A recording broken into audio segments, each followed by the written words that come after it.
नमस्कार दोस्तों, तो इस वीडियो में आप लोग का स्वागत करता हूं। इस वीडियो में आप लोग जानने वाले हैं पास्ट पार्टिसिपल के बारे में। देखिए, वर्ब के थर्ड फॉर्म को एडजेक्टिव की तरह कब यूज करें। तो पास्ट पार्टिसिपल में ही आप वर्ब के थर्ड फॉर्म को एडजेक्टिव की तरह यूज करते हैं। देखिए, आपके सामने दो एग्जाम्पल है। पहला है मैंने एक थकी हुई लड़की देखी, और सेकेंड एग्जाम्पल है वो यहां आ रही थी। अगर इन दोनों को जोड़ा जाए तो कुछ इस प्रकार से बन जाता है, मैंने यहां एक थकी हुई लड़की को आते देखा।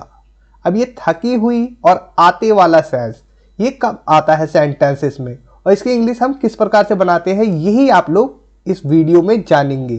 तो देखिए, I saw a tired girl, मैंने एक थकी हुई लड़की देखी। कमिंग हेयर, यहां आते हुए, ये है इस इंग्लिश सेंटेंस का मतलब। I saw a tired girl coming here.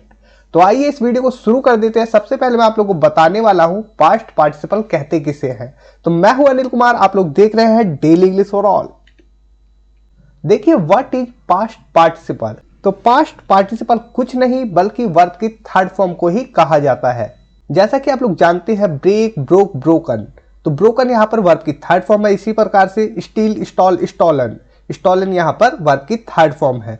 लेकिन इस वर्ब की थर्ड फॉर्म का एक यूज ये भी है कि हम इसे एडजेक्टिव की तरह भी काम करवा लेते हैं। तो देखिए, कुछ इस प्रकार से एग्जांपल देता हूं आपको। देखिए, चेयर, चेयर क्या है? कुर्सी, मतलब कि एक संज्ञा है, नाउन है। अगर हम इस चेयर से पहले एक वर्ब की थर्ड फॉर्म रखें, मतलब ब्रोकन को रखें, सिंगल वर्ड, याद रखना जब भी सिंगल वर्ड होगा एडजेक्टिव तो वो नाउन से पहले आएगा। तो ब्रोकन चेयर, इसका मतलब हो गया टूटी हुई कुर्सी। तो देखिए, अगर इस थर्ड फॉर्म के साथ और भी वर्ड्स जुड़े हुए हैं तो हम नाउन के इस तरफ रखेंगे।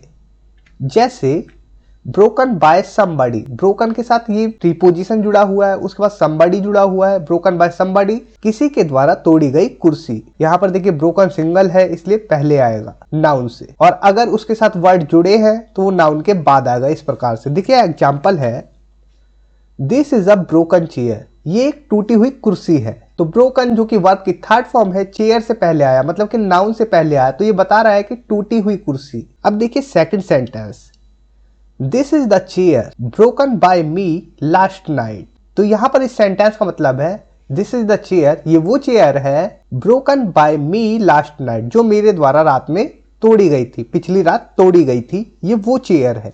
तो आप लोगों को यहां पर क्या समझ में आया? यहां पर ये समझ में आया, जब सिंगल वर्ड एडजेक्टिव हो तब हम नाउन से पहले रखते हैं। अगर एडजेक्टिव के साथ कुछ प्रीपोजिशन और अदर वर्ड्स हैं तो हम नाउन के बाद रखते हैं उन वर्ड्स को और उस एडजेक्टिव को। तो इतना आप लोगों को पता चला। अब देखिए मैं आप लोगों को बताने वाला हूं कि पास्ट पार्टिसिपल का यूज हम कब करते हैं। When should we use past participle? जब हम किसी व्यक्ति या वस्तु की दशा बताते हैं कि वो किस दशा में है या उसके बारे में अधिक जानकारी देते हैं, तब हम पास्ट पार्टिसिपल का यूज करते हैं। तो देखिए, this is a broken chair, ये टूटी हुई कुर्सी है। तो यहां पर हम क्या बता रहे हैं? इस कुर्सी की दशा बता रहे हैं। कुर्सी कैसी है? टूटी हुई है, ब्रोकन है। और this is a chair broken by me last night, यहां पर बताया जा रहा है इस कुर्सी के ही बारे में।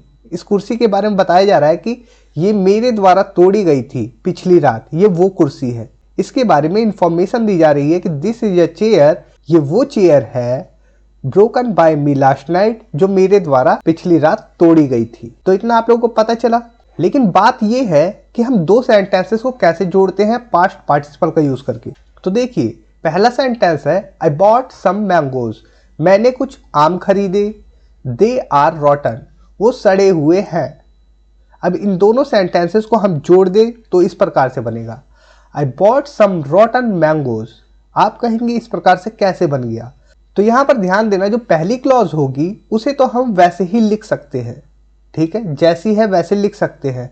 लेकिन उसमें जो नाउन होगा जिसे मॉडिफाई करना है, उस वर्ड के बाद लिखेंगे जो वर्ब की थर्ड फॉर्म की तरह दिखता हो। हम यहाँ पर हेल्पिंग वर्ब और सब्जेक्ट को रिमूव कर देंगे सेकंड सेंटेंस के। सिर्फ हमने क्या रखा? रॉटन। तो रॉटन एक सिंगल वर्ड हो गया, ठीक है, सिंगल वर्ड एडजेक्टिव हो गया वर्ब की थर्ड फॉर्म वाला। तो हमने मैंगोज से पहले उसे रखा। तो इतना क्लियर है? कोई भी जो नाउन होगा उससे पहले हम वर्ब की थर्ड फॉर्म रखेंगे अगर वो सिंगल रूप में होगी। तो देखिए, रॉटन मैंगोज, सड़े हुए आम, ठीक है, आई बॉट सम रॉटन मैंगोस, मैंने कुछ सड़े हुए आम खरीदे। इसी प्रकार से देखिए, I saw a beautiful girl, मैंने एक सुंदर लड़की देखी। शी वॉज टायर्ड, वो थकी हुई थी। शी वॉज कमिंग हेयर, वो यहाँ आ रही थी। तो देखिए इस प्रकार से आप लोग बना सकते हैं, I saw a beautiful tired girl coming here, मैंने यहाँ एक खूबसूरत थकी हुई लड़की को आते देखा। तो देखिए हमने ये सेंटेंस किस प्रकार से बनाया। पहले यहाँ वाला जो सेंटेंस है इसमें जो नाउन है, नाउन क्या है यहाँ पर, गर्ल। तो गर्ल को हम एडजेक्टिव के बाद रखेंगे। देखिए आई सॉ अ ब्यूटीफुल, ठीक है, आई सॉ अ ब्यूटीफुल, हमने लिखा आई सॉ अ ब्यूटीफुल।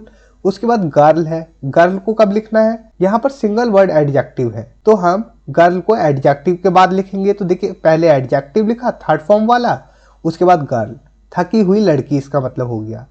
और सेकंड वाक्य में फिर से हम रिमूव करेंगे सब्जेक्ट और हेल्पिंग वर्ब को। उसके बाद क्या बचा, कमिंग, तो कमिंग लिख दिया यहाँ पर। उसके बाद हेयर है, हेयर यहाँ पर जो भी हो वो लिख देंगे। तो यहाँ पर कमिंग का मतलब हो गया आते हुए। ये प्रेजेंट पार्टिसिपल है और ये पास्ट पार्टिसिपल की तरह यूज हुआ है, जो कि एडजेक्टिव की तरह यूज हुआ है। तो आइए मैं आप लोग को फुल सेंटेंस दिखाता हूँ और फिर रिड्यूस करके दिखाता हूँ कि ये किस प्रकार से फ्रेज बनते हैं जो कि एडजेक्टिव की तरह काम करते हैं। तो देखिए, रिमूव द रिलेटिव प्रोनाउन, मतलब कि जो भी रिलेटिव प्रोनाउन हो, जो है विच, डैट, हु, हुम, इन्हें हम रिमूव कर देते हैं। और second, remove the B form of the verb. B form of the verb क्या होती है, is, am, are, was, were, is, am, are, was, were, ये B form of the verb होती है। ठीक है, मतलब कि बी की ही फॉर्म होती है ये सब, इज, एम, आर, वॉज, वर। तो इन्हें भी हटा देना है। और इनमें से अगर कुछ है विच, डैट, हु, हुम, तो इन्हें भी हटा देना है। अब देखिए, place the past participle before the noun. Past participle को, मतलब कि वर्ब की थर्ड फॉर्म को नाउन से पहले रखेंगे अगर वो सिंगल वर्ड होगा। अगर एक से ज़्यादा वर्ड होंगे उसके साथ तो फिर हम उसे नाउन के बाद रखते हैं, जैसा कि मैंने अभी बताया आपको। तो देखिए दो सेंटेंसेस है, आई फाउंड अ पेन, मुझे एक पेन मिला। इट वॉज ब्रोकन, वो टूटा हुआ था। तो हम इन दोनों सेंटेंस को इस प्रकार से जोड़ते हैं, I found a pen that was broken. Okay, इस प्रकार से जोड़ दिया हमने। तो यहां पर हमें ये और हेल्पिंग वर्ब को रिमूव करना है, मतलब B form of the verb को रिमूव करना है। तो ये सेंटेंस बन जाएगा, आप कहेंगे फिर तो ब्रोकन पेन के बाद आएगा, I found a broken pen.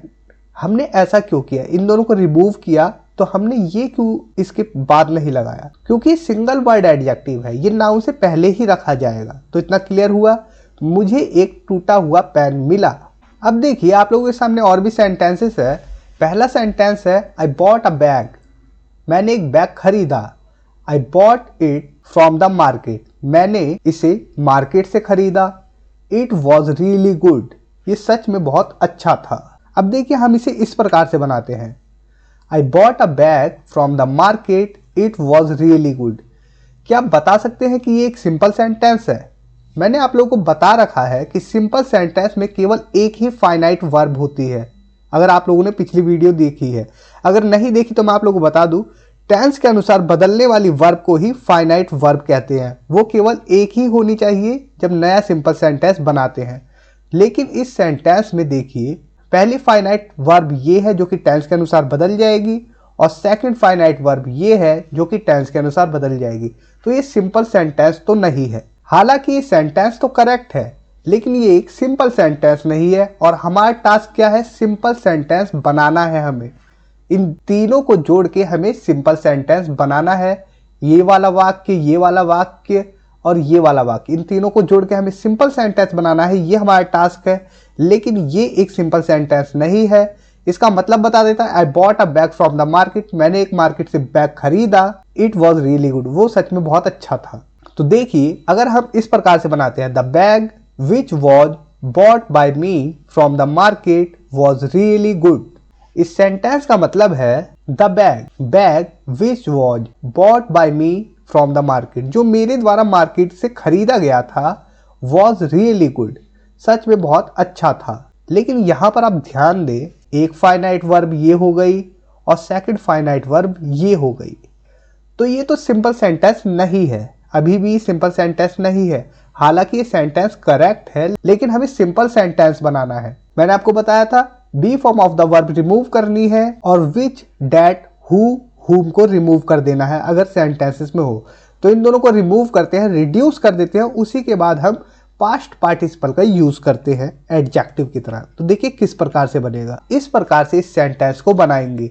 The bag bot, पहले क्या आ रहा था, विच वॉज बॉट बाय मी, अब क्या आ रहा है, बॉट सीधा। तो ये यहाँ पर अब बदलेगा नहीं, ये कोई वर्ब नहीं है। द बैग बॉट बाय मी, मेरे द्वारा खरीदा गया बैग, फ्रॉम द मार्केट, मेरे द्वारा मार्केट से खरीदा गया बैग, वॉज रियली गुड, सच में बहुत अच्छा था। तो यहाँ पर केवल एक ही फाइनाइट वर्ब है, वो भी है ये वॉज। तो ये एक नया सिंपल सेंटेंस बन चुका है इन तीनों सेंटेंसेस को जोड़कर। अगर आप लोगों को अभी भी समझ में नहीं आया तो नेक्स्ट एग्जांपल जो देता हूं उसमें आपको 100% समझ में आने वाला है। तो देखिए, his film was release last week, उसकी फिल्म पिछले हफ्ते रिलीज हुई थी। The film is amazing, film मजेदार है। तो हम इसे इस प्रकार से जोड़ते हैं। देखिए, his film which was release last week is amazing, ये बिल्कुल करेक्ट सेंटेंस है, लेकिन ये एक सिंपल सेंटेंस तो नहीं है। क्यों नहीं है? देखिए यहाँ पर दो फाइनाइट वर्ब है, पहला है वॉज जो कि टेंस के अनुसार बदल जाएगी, और सेकंड है ये इज, ये भी टेंस के अनुसार बदल जाती है। तो हमें क्या करना पड़ेगा, हमें इस विच जो कि रिलेटिव प्रोनाउन है, रिलेटिव प्रोनाउन को हमेशा रिमूव कर देना है, B form of the verb को रिमूव कर देना है, जो कि होते इज, एम, वॉज, वर, इसमें से कुछ भी हो तो उन्हें रिमूव कर देना है। उसके बाद ये जो थर्ड फॉर्म है इसे रख देंगे। तो ये सेंटेंस इस प्रकार से बन जाएगा, हिज फिल्म, उसकी film release last week is amazing, पिछले हफ्ते जो रिलीज हुई थी मजेदार है। तो दोस्तों इस वीडियो में इतना ही, उम्मीद करता हूँ ये वीडियो आप लोगों को काफी हेल्पफुल होगी। तो thanks for watching, take care, bye.